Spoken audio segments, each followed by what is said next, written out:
Right to expression के अंतर्गत जिस प्रकार का संविधान ने अधिकार सबको दिया है उसकी हम पालना करते हैं।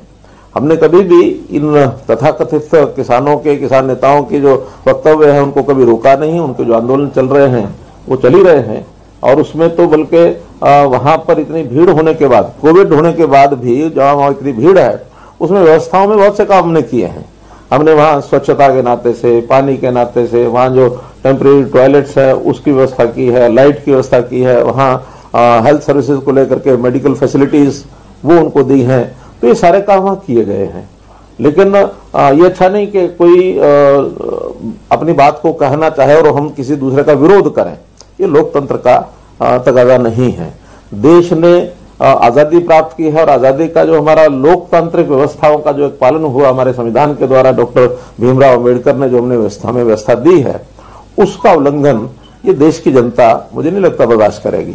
आखिर इस देश में डेमोक्रेसी को खत्म करने के लिए पहले भी कांग्रेस ने प्रयत्न किया 1975 में, जब देश में आपातकालीन हुई।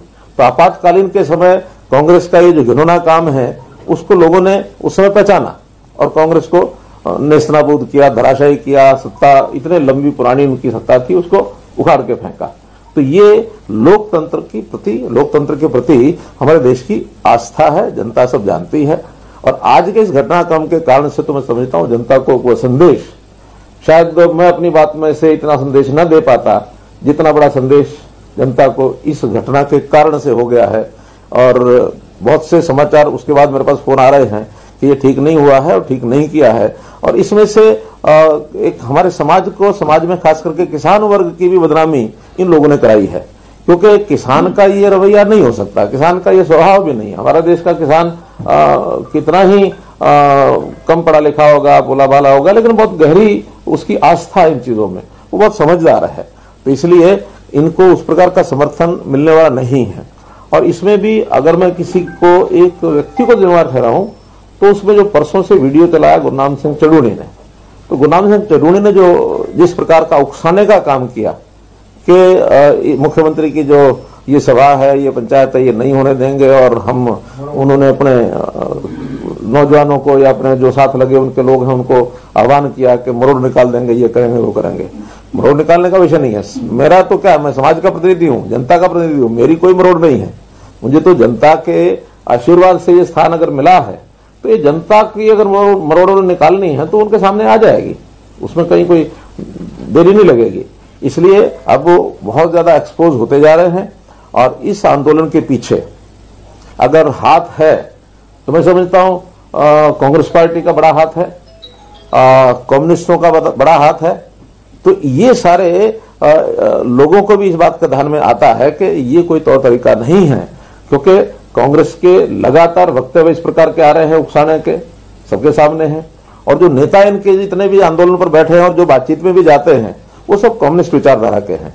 वो कम्युनिज्म जिसका नेस्तनाबूद हो गए, बंगाल में हो गए, चाइना में हो गए, रूस में हो गए, आज ये पैर पसारने के लिए लगे हुए हैं कि इन आंदोलनों के माध्यम से हम यहाँ पैर जमा लेंगे, तो इनको भूल जाना चाहिए। तो इसलिए मित्रों, आज का ये जो घटनाक्रम है इसका मैं निंदा करता हूं इसकी, और जिन्होंने आयोजन किया उनका मैं आभार प्रकट करता हूं, चाहे वहां की जनता है, गांव की जनता है, उस इलाके की जनता है, चाहे वो कार्यकर्ता है, चाहे एडमिनिस्ट्रेशन है, मीडिया के लोगों ने भी बहुत सहयोग किया है। मीडिया ने सारी बात, चाहे प्रिंट मीडिया आज लिखेगा, चाहे इलेक्ट्रॉनिक मीडिया ने अभी तक दिखाया है, उनका सबका मैं आभार व्यक्त करता हूं। और मैं समझता हूं कि जनता को भी इसके बारे में जो जानकारी मिलेगी उसमें से निश्चित रूप से उनका एक रुख बनेगा। जहां तक किसानों के संबंध में है, ये सब बातें मैं पहले भी कह चुका हूं, दोहराने के लिए, क्योंकि आज जो कुछ मुझे वहां कहना था वो आपके माध्यम से वहां तो अवसर शायद नहीं मिला, क्योंकि स्वाभाविक है कि जब इस प्रकार की कोई दूसरी हाइपर की जो घटना हो जाए तो उसके नाते फिर ध्यान उधर चला जाता है। अल्टीमेटली आखिर किसान के लिए देश के प्रधानमंत्री ने क्या कुछ नहीं किया। देश के प्रधानमंत्री के ऊपर ये कोई भरोसा नहीं करेगा कि वो किसान के विरोधी हैं।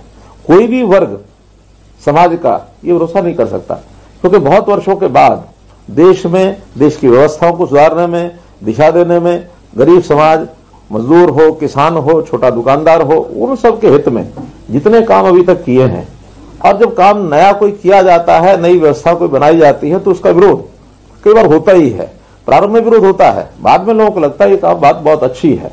अगर मैं उदाहरण देता हूं तो आखिर जब जीएसटी का विषय था, कितना विरोध हुआ था। आज वही व्यापारी यानी जीएसटी को मान्य किया, उसने उसको पसंद करता है, उनको लगता है कि हम एक बहुत बड़े जंजाल में से बाहर निकल गए। आज सारे देश में एक टैक्स हो गया और उस एक टैक्स के नाते से उसको दुविधाएं नहीं है कोई गलत काम करने की, सब एक दिशा में ठीक काम करते हैं और बहुत अच्छा, प्रशासन को भी अच्छा लगा, रेवेन्यू भी ज्यादा एकत्र हुआ और व्यापारी भी इसमें प्रसन्न हुआ। मैं बहुत दूर नहीं तो 90s के विषय में आपको बताऊंगा कि 90s में जब इस देश में लिबरलाइजेशन का विषय चला, ग्लोबलाइजेशन लिबरलाइजेशन के सारे ग्लोब से लिबरल होकर के हमको आगे कदम बढ़ाने चाहिए, और उस समय विरोध भी हुआ था। उस विरोध के समय कि भी हाँ हम पता नहीं ये कंपनियां बाहर से आ जाएंगी, सारा देश दुनिया हमको लूट ले जाएगी, ये करेगा वो करेगा, वो जमाना था। उस जमाने के बाद आज 20-25 साल के बाद हम देखते हैं कि कितने ही लोग देश और देश से बाहर जाकर के दुनिया में अपना व्यापार कर रहे हैं, एंटरप्रेन्योरशिप कर रहे हैं, बाहर के लोग यहाँ आ रहे हैं। यानी दुनिया को जिसको कहना चाहिए एक बहुत निकटता एक दूसरे की बन गई, यानी ग्लोब इज ए विलेज, ऐसा जो वाक्य निकले, उन वाक्यों का सार्थक एक परिणाम निकला कि सारे देश दुनिया के लोग प्रगति कर रहे हैं, एक दूसरे साथ मिलकर कर रहे हैं। उस समय हमारा अगर ऑटोमोबाइल का देखें तो गाड़ियां जो होती थी वही, अगर वही जमाना चल रहा होता तो वही क्या एम्बेसडर और फिएट और वही स्कूटर जो है वेस्पा लम्ब्रेटा, उसी पर चल रहे होते। आज जो है हम कितना आगे बढ़ गए हैं।